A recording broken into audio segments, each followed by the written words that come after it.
Hi Pisces! So welcome po sa inyong reading. First of all, I would like to apologize kasi nung naka-skip tayo ng isang reading. Actually, hindi pa rin ako pinapayagan ng doktor na magsalita.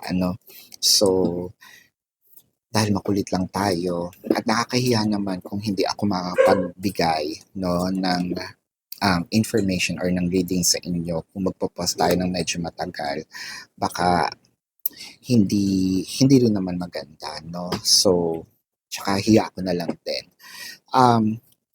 Pagpasensyahan nyo na, medyo hihinaan ko lang ng konti yung boses ko para lahat po ng zodiac signs makater natin, again, babalik po natin yung lakas ng volume once we're okay. So Pisces, para po sa mga bago, don't forget to click the subscribe button, smash the like button, comment below kung kayo po yung nakaka-resonate and hit the notification bell. Kung gusto nyo pong sumali sa ating live sessions, dun po yan sa ating kabilang channel, that is Babaylan TV. Yan po ang ating unang channel catered for our international audience. So, kung hindi nyo po maabutan, pwede naman kayo magtanong dito sa comment section as long as the question is answerable by yes or no. Ayan. Parang naulit ko yata yun, no? So Pisces, I want you to know that this is a general reading. You may resonate with the entire reading or you may resonate with some bits and pieces of the reading. Take what's only yours. Pisces, simulan na natin, no? Parang sinasabi dito ni person na kapag sinunod kita, no, hindi mawawala sa akin yung mga bagay-bagay, no? Sabihin natin kapag pinursu, no, kita, baka mawalan ako ng friends, mawalan ako ng family, may takwil ako, mawala yung pag-aaral ko, no? So parang sabi niya, uunahin ko muna kung ano yung tingin kong nararapat. Pero I feel like excuse lang ito. Sabihin natin may konting katotohanan pero somewhat, no? Hindi ko alam kung bakit laging navi-victim or nagiging biktima si Pisces ng parang hindi nasasabihan ng tama, nasasabihan ng totoo ng mga taong hindi genuine, no? I think because of we Pisces are very empathic and healers, no? I feel like you are more prone into those energy vampires. But with the chapwood in here, parang sinasabi mo, ay, I've seen it before, no? Iba lang nga yung player, pero ganun pa rin ang laro, no? Kabisado ko na, nakita ko na, no? Nakita ko na yung ganyang laro. So parang sa akin, okay, hindi na para pa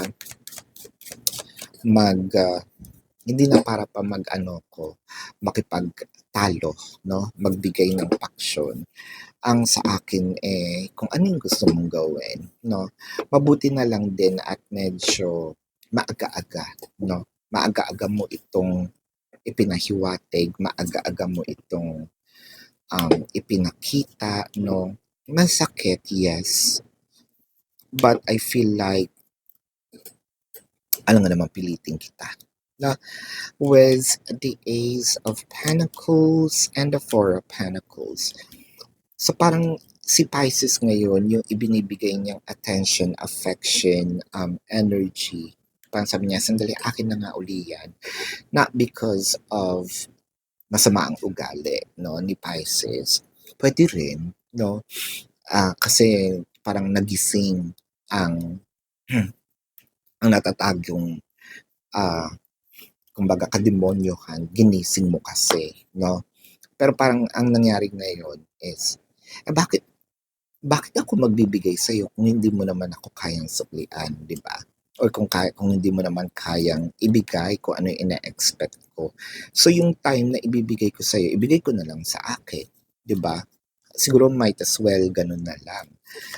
With the Two of Cups and the Three of Pentacles.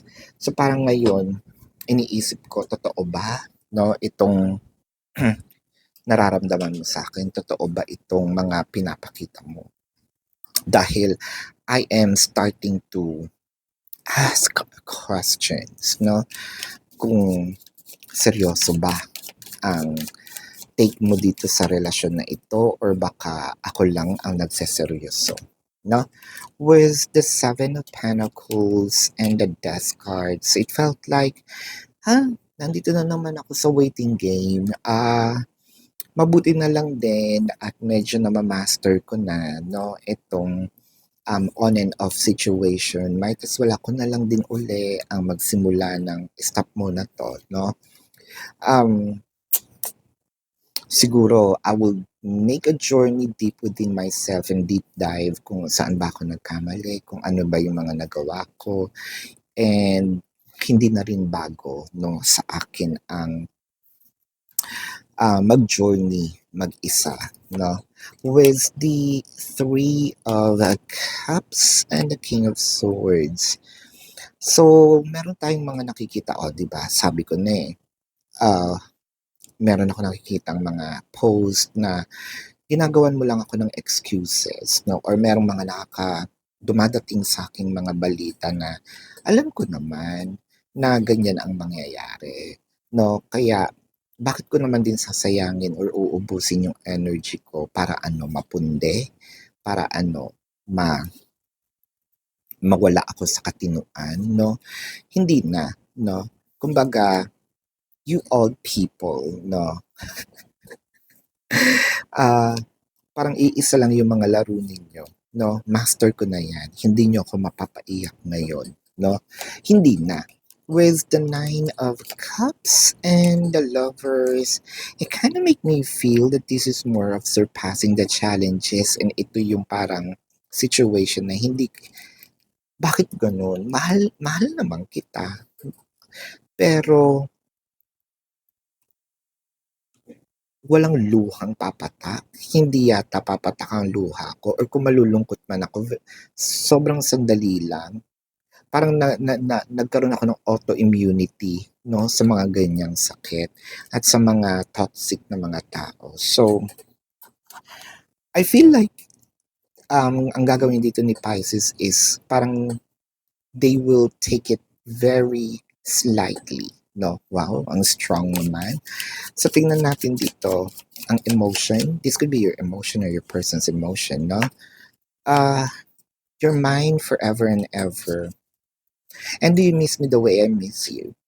So, it kind of make me feel na siguro nangyari na to, bumabalik lang tong taong to, pero parang sa'yo, umiyak ka dyan ng dugo, hindi kita, parang nawala yung amor ko, no? Nawala din yung mga, sabihin natin, nawala yung amor ko, nawala din yung mga, ah, hindi ko na rin makita yung paki ko, hindi ko na rin makita yung pagmamahal ko, no?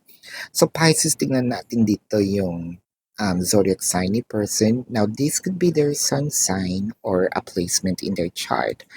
I am seeing Taurus, Virgo, Gemini, baka po Pisces, Cancer, Sagittarius, Scorpio, Capricorn, no?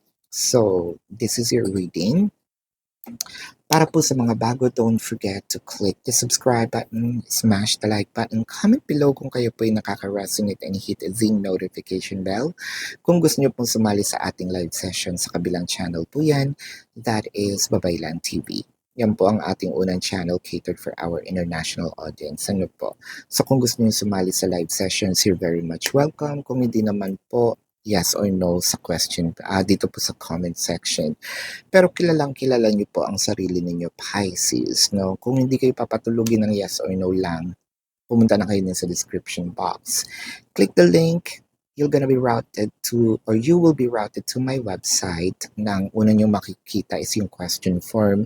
Sa baba po na yon, meron po dong QR codes. So makikita nyo po yung, kung hindi nyo po alam gamitin QR codes, may number naman po doon. Yung number gamitin ninyo. No? How much per question, the name, the number for your reference are all listed in the website.